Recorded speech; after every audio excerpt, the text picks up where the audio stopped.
Hello everyone and welcome back to Wargame Red Dragon. We have a ranked game for you guys today, another community cast. The Private Flowers sent this one in against the second lieutenant Can't Win Private, which is kind of a bit of a funny name there. He is, what was the name of this guy? I don't know, he's on my friends list and it's been a little while since we've played, but he's a solid fellow. So, this is I think pretty bog standard Hell in a Very Small Place opener, particularly on the sort of lower to middle ranked sort of games that you see. A big heavy investment into golf trying to win this, and this is off the simple math here for zones of control, where if Foxtrot's contested and golf is lost, red has easy access to Bravo. But there are going to be a couple issues here, and the first one is that the red 4 player Can't Win Private is actually playing a blue 4 deck, by the way, and the second you see this, the up-betted XA180NO, you should be thinking to yourself, probably Moto. There's a Cobra and the one at 186NO, so this is blue Moto. Right off the bat we have that information. The red 4 player is going to be pushing right, well, I'll just say red, it's going to be pushing right into Charlie. And right now this doesn't look too terrible. In fact, I gotta say, with the relatively uncontested golf, this looks pretty good, honestly. There's a lot of points here, there's some ATGMs, and this is really the first thing that caught my eye watching this game. There's Fleegerfoss 2 leading the way toward this section of town, and the two ATGMs that need to be zoning things out here, well, one of them should be right about here, unloaded, ready to fire, and the second one could be right here, could also be going, you know, up somewhere else to really close this off, but the intention of the golf push, from my understanding of it, which, keep in mind, I'm a colonel, but it's a relatively recently gained rank, is to take this section in force, and red will often defend it with something on wheels. Actually, kind of lucky that didn't happen, considering that there's a blue Moto deck in the opposition. Usually Moto decks will send some fighting infantry here, and some recon infantry besides. And in that case, there needs to be something stronger. Oh yeah, there is something there. There is, yeah, upvet as well. Let's take a quick peek here. Yeah, Commando's Para. Yeah, pretty expected. So, I think, you know, we saw the Fleegerfoss just die there. There needs to be fighting infantry, probably unloaded around here. And then, I mean, with sufficient firepower, you don't necessarily need, like, High-Mat Schutzen can get the work done if you have enough firepower behind it, but really just take this in force and then lock it down. Get your ATGMs moving forward, get the Fleegerfoss 2 team that's still alive moving forward, and then the issue is with this, right? So, Panzer Alf Cannon, I'm not sure. The Leopard 1A1 Recon, anyway, we'll call it that, is doing an admirable job here, but there's double 103C behind it. It's not going to be enough to hold that. And this is something I've really come around to, a way of holding this side against 2-point pushes, where basically you go with an ATGM either here or here.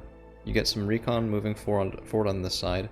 And I guess before we go on, Flowers sent this in and requested a full-on in-depth review. So if that's not what you're here for, unfortunately that is what I'm going to be trying to do today. If it is what you're here for, then, well, I hope you enjoy, I hope you learn something from it. And if you do, please don't hesitate to leave a like, share, subscribe, and all that YouTuber nonsense. So, I'll try and keep the pace of the game relatively normal here. But if I do need to pause and take a look at things, I'll do that as well, and then there will be a deck review at the end with Flowers' deck and some changes I'd make to it. So, first thing, panic by helicopters. We've all been there. We all wish we weren't. And the Fennec 2 and the 20mm might look like they're doing a lot at first, and they will get a couple of kills, but the issue is that this guy, I mean, right now, imagine if there was infantry on the ground pushing in right now. There's SAS here, there's a single 103C, there's a short arrow, and that short arrow is going to take out these helicopters relatively cost effectively, and there needs to be something pushing in to take this back, because this is your moment. This is your moment to take it back, and more to the point, actually, I'd say at this point in the game, blue has won this opener. So if blue can retake this section of Charlie, they have an even hand in Fox, they have golf, they're projecting force in. If you lock down this road, which it looks like Flowers is trying to do here, yeah, I'd move the Milan up to where it can see and not be shot at, depending on the range. Not exactly too familiar with this range bracket here, but you might be able to get away with one here or here to shoot in to lock down that road. And then pressure in there. I mean, Fox is blue, and if Golf and Fox are blue, then you win the game, right? So You need recon here, you need an ATGM somewhere around here, some sort of anti-air somewhere around here. The Gepard A1 going up top's not a bad idea. That Fliegerfaust team dying in the early game, yeah, replacements are on the way. This is very nice buys. So let's keep going, looking at flowers. But this is, I think, the strongest point. I did look at this replay once before doing this recording. This is the strongest point for blue in the entire match, I think. And that really, I mean, it's kind of upsetting. I've had games like that as well where I realize, you know, ah man, I won this in the first 4 minutes, and then I spent the rest of the time not really knowing how to capitalize. And that just, it happens, right? It happens. So, speaking of forces on the ground, the Martyr ones here, the Martyr ones there, these are probably carrying Panzergren 90, I'd say, and I don't quite remember, yeah, Panzergren 90 here. This is perfectly fine. This is where keeping your other stuff alive kind of comes in handy, or having it already in place, because Panzergren 90 will shut down anything getting into here, but here come your fast motorized reinforcements, and this is a really big issue. Yeah, I mean, these guys, the 186 NO, I believe, has 2 frontal armor, 2 side armor. It is more resilient against autocannon fire. It's actually a really nice transport for 10 points. And now you have elite moto infantry in here as well, and they'll fight the Panzergren. And if your Panzergren are in the open like this, your Panzergren will die. You need to get them into the woods before they start fighting. And let's see... Yeah, so they're in the woods here. I don't see... Yeah, well, okay, it's just Gewehrmen. But the Gewehrmen in the woods, I believe, will beat Panzergren 90 in the open, which we see right there. One of them's getting shredded. Yeah, the 103C is back there as well.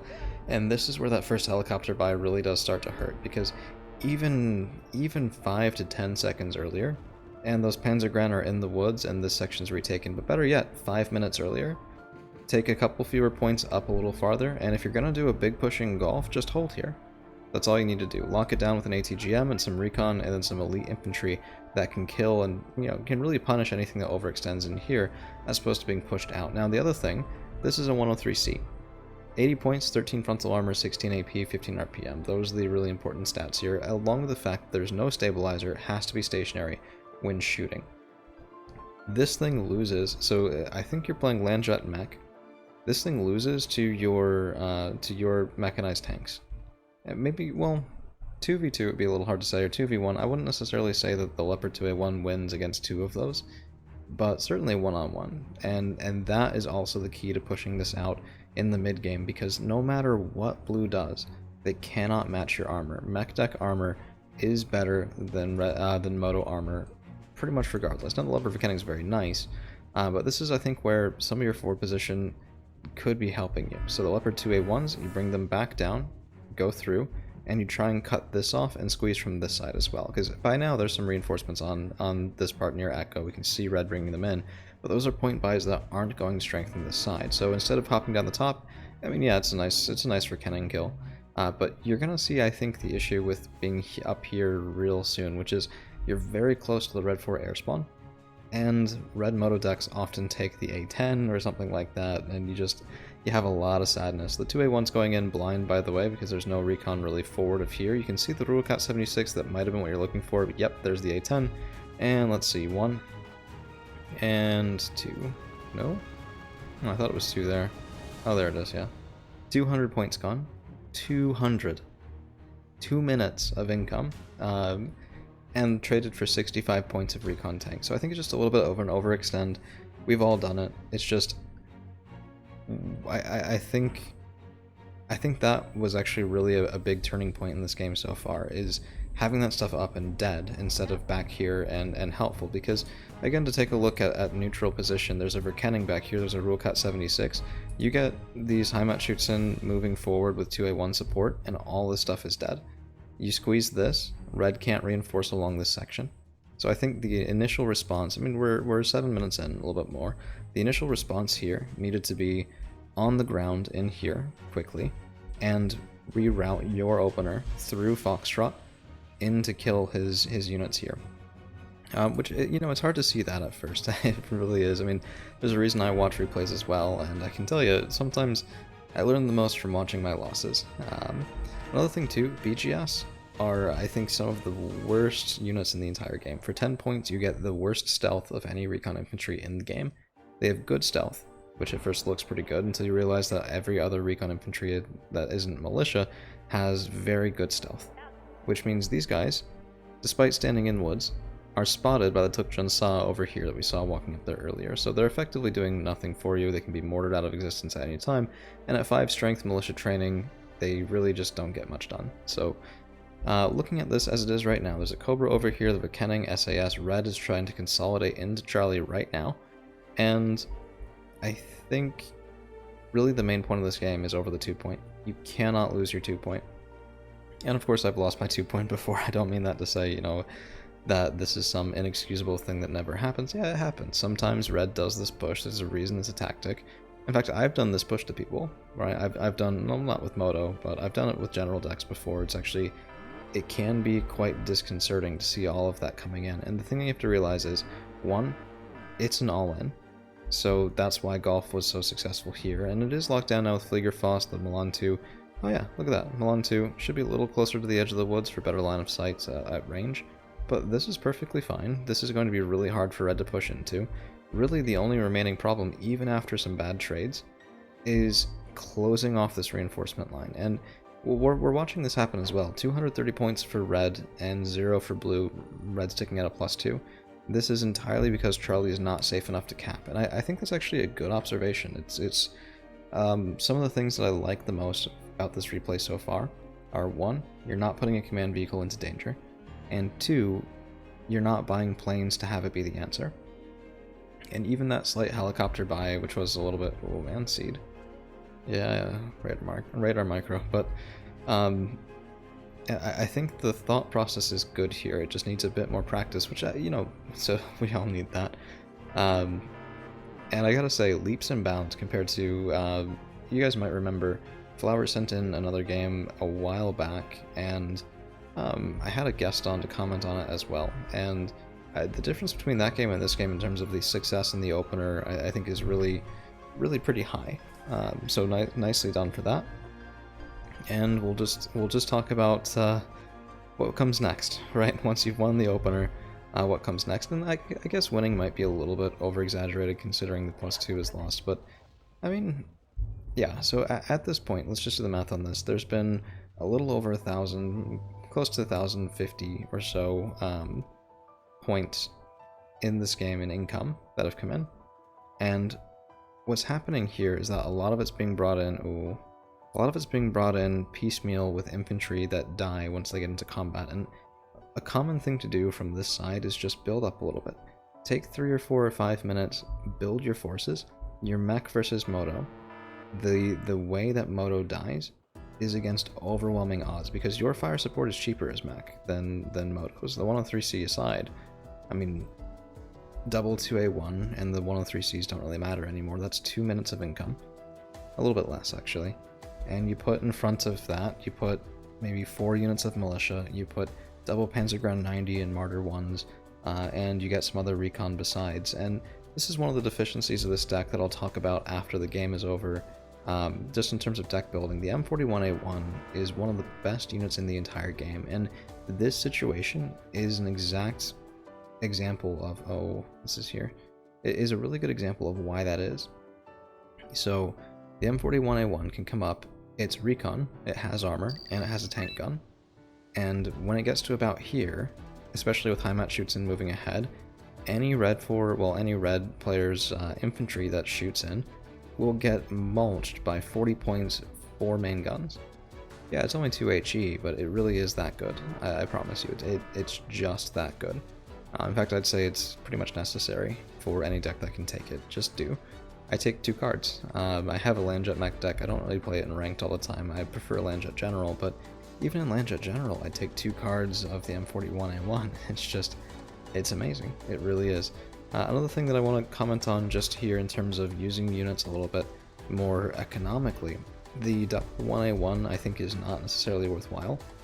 You can argue that it's better fire support, but this is a deck that does not lack for fire support. You have the Martyr 1, you have the Martyr 2, you have the Leopard 2A1, and I think this is really costing you a lot of points, because watch this, double 1A1 versus Urukat 76, you will, oh, ATGM steals it, you will probably trade up against that, but the Verkenning, oh man, this game is conspiring against me to make my point, but Generally speaking, the double 1A1 I think is less efficient than only having one of them. You get the recon, you get the spotting that you need, and then actually, yeah, that's the way to spin it. What actually got the kills there were the Milan 2s.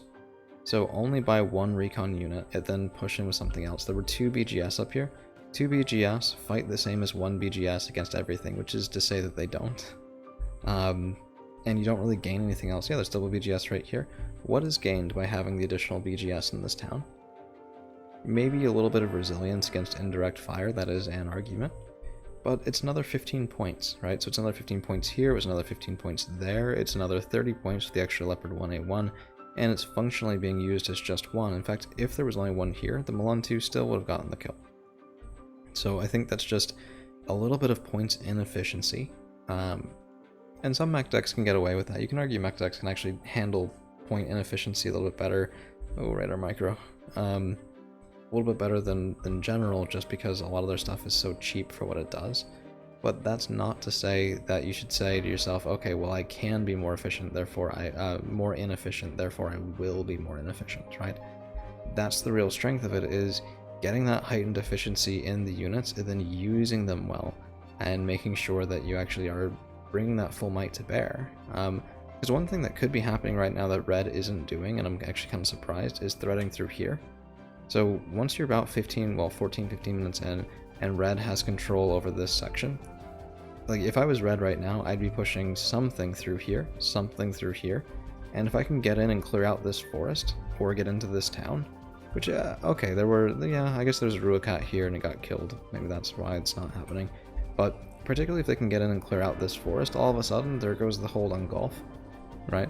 And that's how that opener from red will slowly peel you apart. They get entrenched in Charlie, they get entrenched in your 2-pointer, and then if that combat goes cost effectively, they either win the game right there, or they just peel apart your map control while you are trying to clear them out of your 2. Which, you know, it does work very well. Very, very well. So, Thunderbolt 2, unfortunate that it didn't die. I mean, it's just, there were 2 Gepards up here, both killed this seed. I've been there. Okay, so let's get moving a little bit quicker. The other CV buy.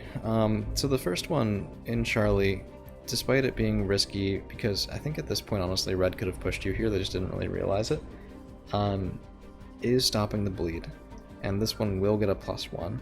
But what's the relative importance of the +1 right now compared to making Charlie safe? Because here comes the counter cap, and now the golf cap doesn't really matter. You can cap golf, and you're now at only a +1 for your opponents of a +2.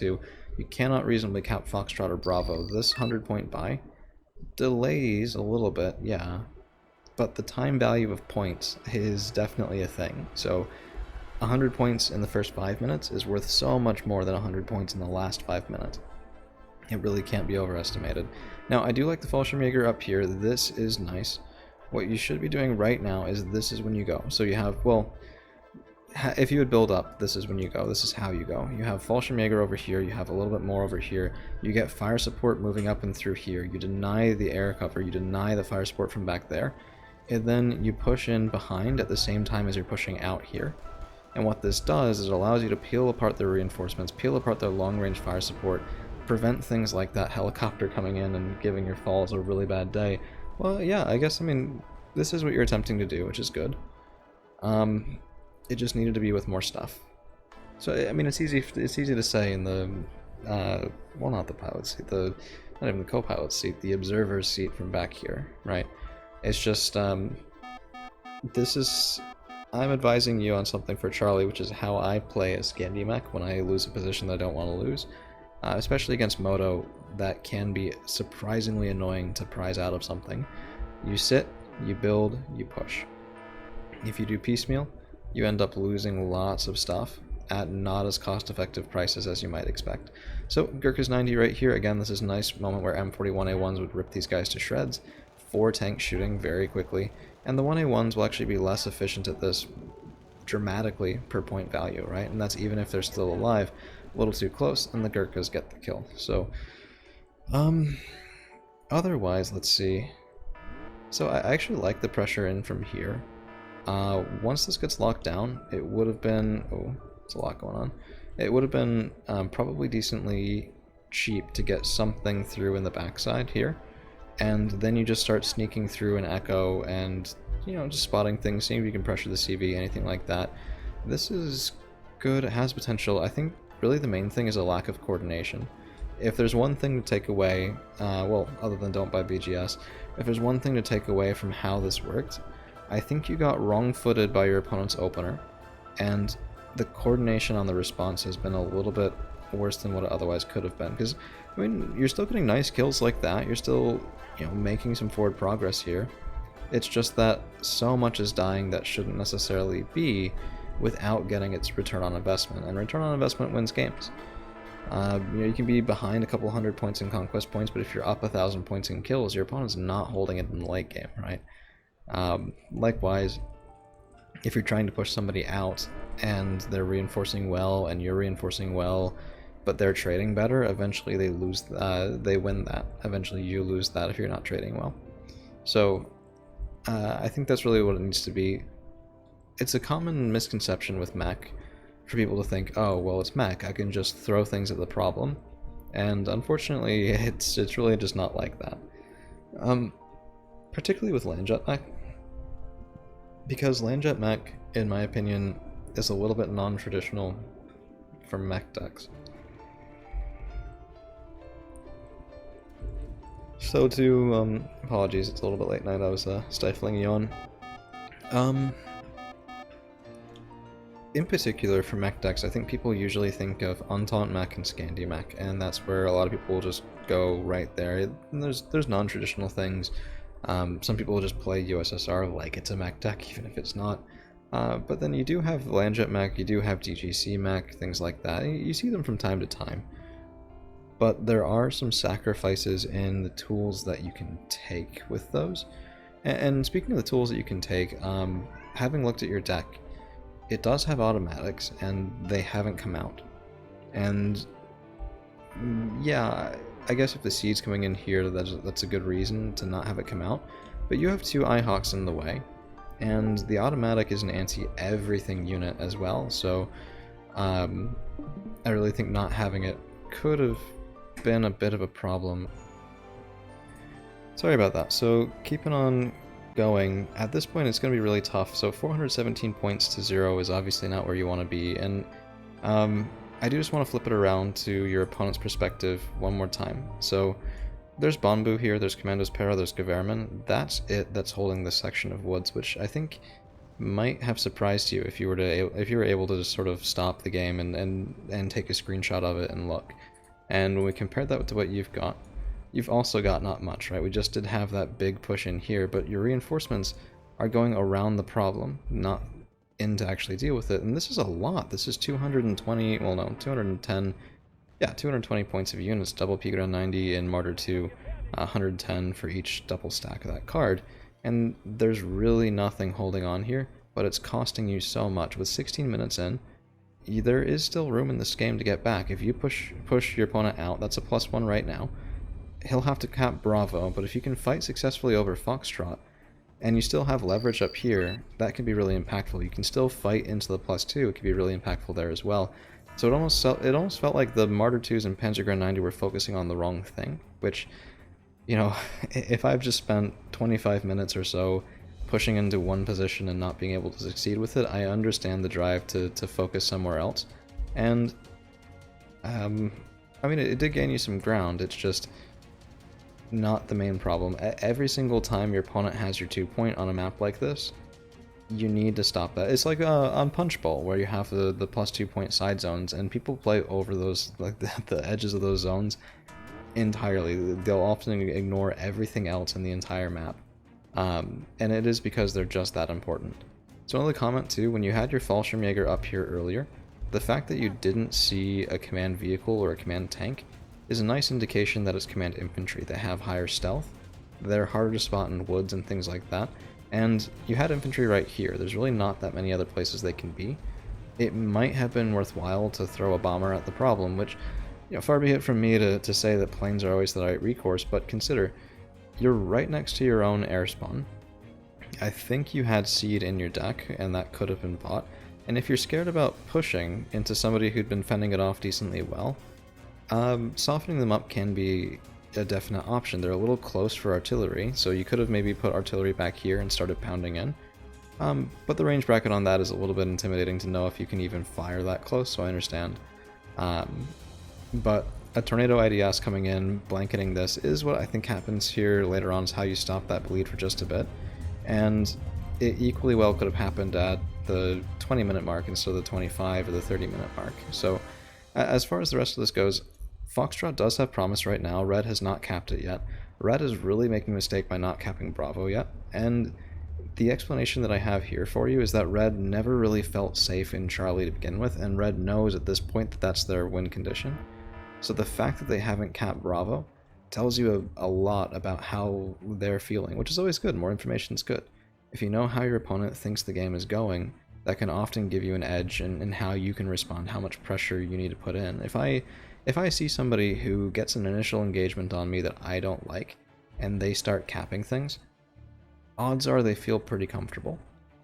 If I see somebody where, there's an initial engagement that I don't particularly like, but they don't start capping, and I realize that they're trying to reinforce other places, they're trying to go in, then I realize, I might have killed more there than I thought, because it looks like they're not happy with it either, and they're going to play over the map instead of actually playing the objective and getting those conquest points, which is what Red has been doing until the counter cap in Foxtrot, which that one I can't explain. I have no idea why they didn't cap Bravo instead of going for Fox, contesting Fox. It does the same thing for the map. Each one gives a +1 change to the field.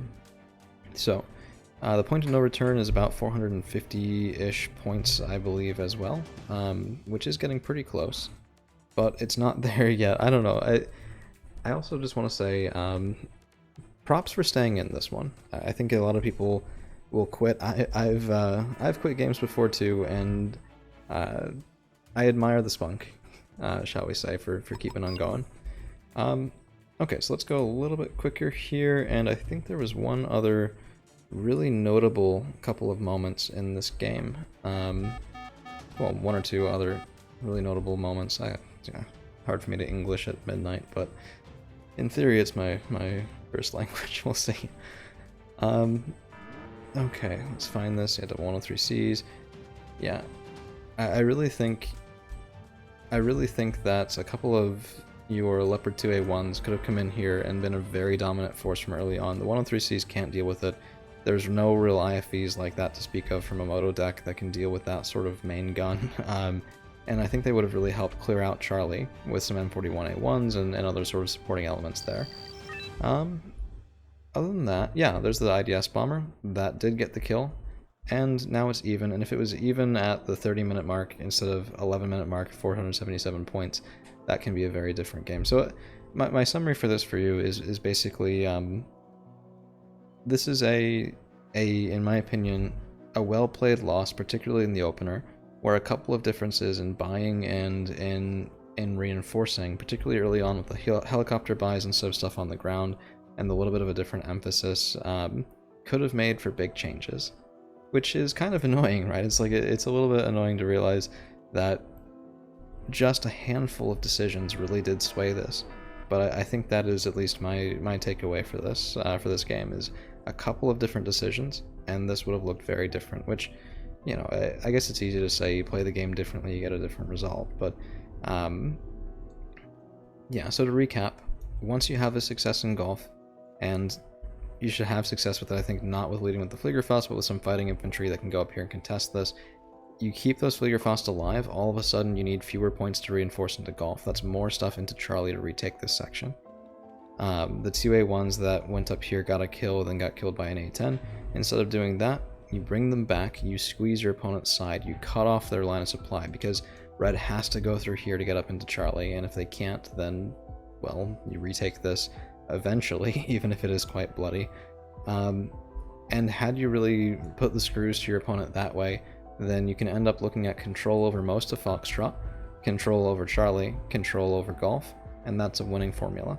Because even if you don't control all of Foxtrot, you can really limit the places where your opponent can put CVs, because if we look up at the top of this section, the top of this zone, you really only have here, and somewhere along this line. If you put it right up top here, then regardless of what push happens, if blue can push up into the high ground, it dies. So nobody really puts it there. back here is outside the zone.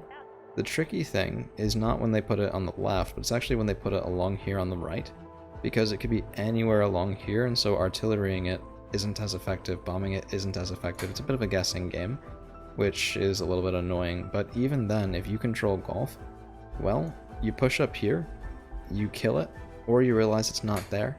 If it's not there, it's either right here or right there. And I say right here because if you notice, there's a small rise right about there, and it's sort of around a curve. So there's actually obstructed line of sight between here and this section, this approach up onto the high ground, which is why people will often put it there. But I'd say the two most common spots right here, and then somewhat less common is farther along, especially if blue controls golf, which you do. So, I don't know if that's just beating a dead horse at this point with how many times I've said a couple of things, but, you know, that's kind of the point of these replays, is you find the couple of issues and you really harp on them so that you don't do it the next time. That's what I do for my own stuff, and it's what people did for me as well, because I learned from a couple of players who were quite good at 1v1s and still much better than me, and they would take me onto a map like this, oftentimes just beat the heck out of me in a 1v1, and then we'd look at the replay and they'd say, okay, you know, this is my position, this is your position, this is why your position could have been better, and that's how we improve. So I don't mean it to be anything other than constructive, and I think definitely a lot of growth between this game and the one that you submitted. Wow, how long ago now? Yeah, fair bit ago. Yeah, so another thing too, last buys with these, like, the nice thing about the M110s, the 70 pointers, is that they're comparatively cheap. For 140 points, you get 2. That's about a minute and 20-ish seconds worth of income. So if we wind back the clock to when this was a bit of a stalemate, and you bought both of the Martyr 2s and P-Grand 90, one of those Martyr 2s and P-Grand 90, one of those double cards, could have been turned into most of the points for a double stack of M110s. And they apparently can shoot in from right here, by the look of it, which is pretty nice. So this is just the last couple minute scramble, and sort of goes to what I said earlier on. When you have this position, definitely try to be threading through into the back lines here. If, for example, you took some P-Grins 90 and the cheaper IFE, the Martyr 1, and you got them in through here, split them up, and then just sent them through, that's such a nuisance. And even if they kill one, you have another. And look at this, there's Bamboo right here. This is a really nice exploit. You pressured your opponent into buying so much on this side that they couldn't even defend Echo, and not even against all that many forces. So take that proactive early game, stretch your opponent's resources, and, you know, if they're going to be in your 2-point, push into theirs. Why the heck not? You know where their points are. So take advantage of the gaps in their strength. Alright, so that's about that, and let's take a look real quick at the decks. So Landjet Mech, I think, can be very solid. 3410 to 2135, and even with that, you still pushed into the 2 at the end. Not a bad game at all. So let's take a look at your version of Landjet Mech, and my intention is not with this to just hand you my version. My intention is to sort of give a couple of focused points of feedback, where I think 1 or 2 changes will still have this deck play like you intend it to play, except a little bit more efficiently, a little bit more effectively. So that's my intention here, and it's also going to be sort of based off of some of the units that you did use, some of the units that you kind of ignored, and how you might go along from that. And the first observation is in the logistics tab. So you have 13 CVs. If at any point you need all 13 CVs, the game is lost anyway. What's a little bit tricky here is, you know, I can see how you get to this point, right? Because you want the infantry CV, you want the tank CV, and that gets you to 6, and every guide everywhere says 7 or 8 is really better for 1v1s, and I agree with that. So the question is, how do you get there? And in my opinion, you have to make the decision, do you want the infantry, or do you want the tank? And with this deck in particular, I would, if I took a tank, I'd take the Leopard 1 instead of the FCC Centurion. And the reason here is just that the little bit higher AP and the little bit faster firing main gun is just a touch more effective if it actually does need to shoot, but if it's not going to be doing that, I mean, the Centurion's not the worst. It's also significantly slower, though, so 35 km per hour off-road. You do feel that if you're getting into position, plus the autonomy's not the best. The Leopard 1's the more traditional pick. But in this case, I think it would be perfectly fine to drop the Centurion. And even if you wanted to, even though it is a little bit of an ugly unit here, you could go for one of the armored boxes. The 2 front armor, 2 side is really not going to gain you all that much, and it won't survive a lot of indirect fire, particularly like the 2 top armor command tanks will. But it does get you to numbers, and they're not too expensive, so that's an option. I really just can't advise 110.5 strength Jeeps, 0 armor. These guys die so quickly. If I know my opponent is using these sorts of Jeeps, I take 3 mortars and I throw it at their face until they die. And it doesn't take very long. So I'd recommend something like this. It wouldn't be the worst. It's not the best, but it wouldn't be the worst. And that gives you 3 additional activation points. And we're going to hold on to those for right now because we need to take a look at Recon. Double stacking BGS, I think, really hurts. Doesn't get you more Recon. They're easily spotted. They can't fight anything. I'd really recommend, and by the way, based off, well, we'll leave the looks in and I'll explain why. I really recommend that you do this. So, the Looks has wheels, it's very fast, 85 km per hour off-road is not great, but in a mech deck you can use the speed. The RH202 is the same autocannon on the French Fighting Vab. It's really not that bad at all. It's no Bushmaster 2, but it's pretty good. The Looks is a solid choice. But the M41A1 is, I'd argue, damn near indispensable. You take these in double stacks, so 2 of them at once to any location, and for that you get 20 strength, you get 2 front armor, you get 8 AP is not great, 2 HE is not great, but at least they're actual main tank guns. And you'd be surprised what these guys can do, especially if they're not spotted. I've had them kill command tanks before, because my opponent thought that I wasn't in a zone, and then all of a sudden 2 of these are firing and the command tank is dead.